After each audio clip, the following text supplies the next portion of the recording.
The Galactic Council had seen empires rise and fall across 10,000 years.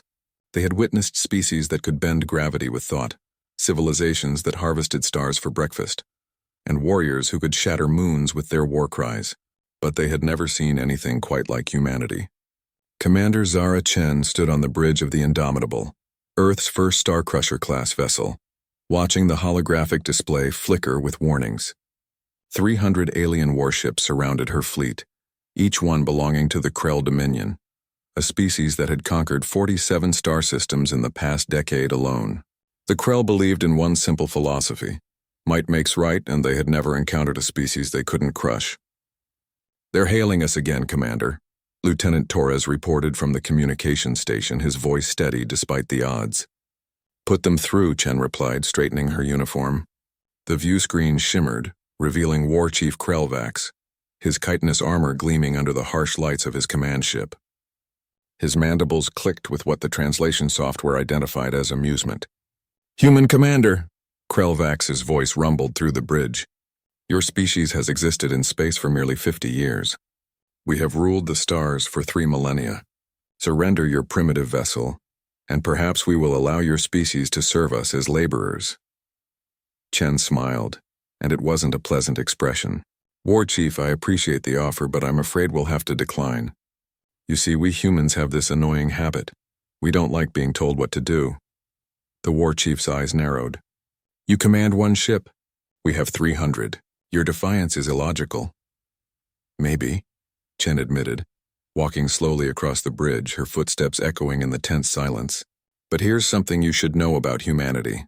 We're not the strongest species in the galaxy. We're not the smartest, the fastest, or the most advanced. But we have something you don't. And what is that?" Krellvax asked, genuine curiosity creeping into his tone. "We're really good at breaking things." Chen nodded to her weapons officer. "Lieutenant Park, show them what Earth engineering can do." The Indomitable wasn't like other warships. Most species in the galaxy had evolved their technology along similar paths: energy shields, plasma weapons, faster-than-light drives. They had reached a technological plateau centuries ago, iterating on the same basic principles. Humans, however, had only joined the galactic community recently.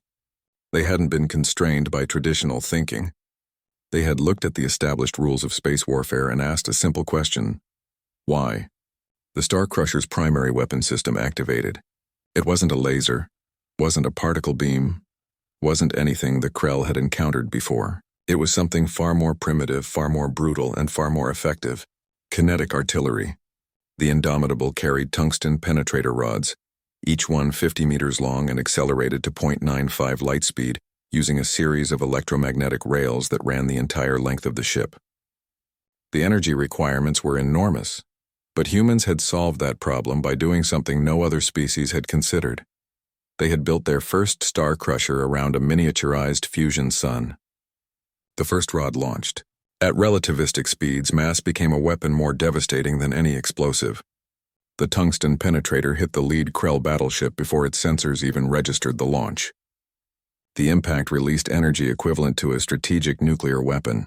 The battleship didn't explode. It simply ceased to exist, vaporized in a flash of superheated plasma. The second rod launched. Then the third. Then the fourth. "Evasive maneuvers!" Krellvax screamed at his fleet, but it was already too late. The Krell ships were built for slugging matches, for trading energy blasts across thousands of kilometers. They weren't designed to dodge projectiles moving at near light speed. 12 Krell warships disappeared in the first volley. "They're attempting to return fire, Commander," Torres reported. "Let them," Chen said calmly. "Activate the defensive grid." The Indomitable's secondary innovation engaged. Rather than energy shields, which required enormous power to maintain, human engineers had developed a cloud of microsatellites that surrounded the ship. Each satellite carried a small thruster and a simple computer. When enemy fire was detected, the satellites would intercept, sacrificing themselves to protect the main vessel. Expendable, replaceable, and devastatingly effective. Krell plasma bolts splashed harmlessly against the defensive swarm, destroying dozens of microsatellites but never reaching the Indomitable itself. The automated factories deep in the ship's manufacturing bays were already producing replacements. "War Chief," Chen said, her voice cutting through the chaos. Would you like to reconsider your position? On the view screen, Krelvac stared at the destruction of his fleet with something approaching disbelief. 43 ships were now gone, atomized by weapons that shouldn't have worked, that violated every principle of modern space combat. How? He whispered. How is this possible? Because we're human, Chen replied. We spent 10,000 years perfecting the art of warfare on a single planet. We fought wars with sticks and stones, with swords and shields, with bullets and bombs. We split the atom just so we could make bigger explosions. We reached for the stars not because we wanted to explore, but because we refused to be confined. She leaned forward, her eyes hard. You've ruled the stars for 3,000 years, War Chief. But you've forgotten what it means to fight for survival. We haven't. Every human warship carries the legacy of a species that clawed its way up from the caves, that survived ice ages and plagues and our own worst instincts. We didn't evolve to be the strongest or the smartest. We evolved to endure. Another volley of tungsten rods launched and 20 more Krell ships vanished. So here's my counteroffer, Chen continued. Withdraw your fleet. Leave this system. And tell the rest of the galaxy that humanity has arrived and we play by our own rules. For a long moment, Krelvac said nothing.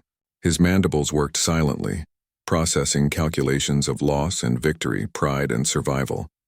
Finally, he clicked a command to his fleet. Withdraw, he said quietly. Withdraw now.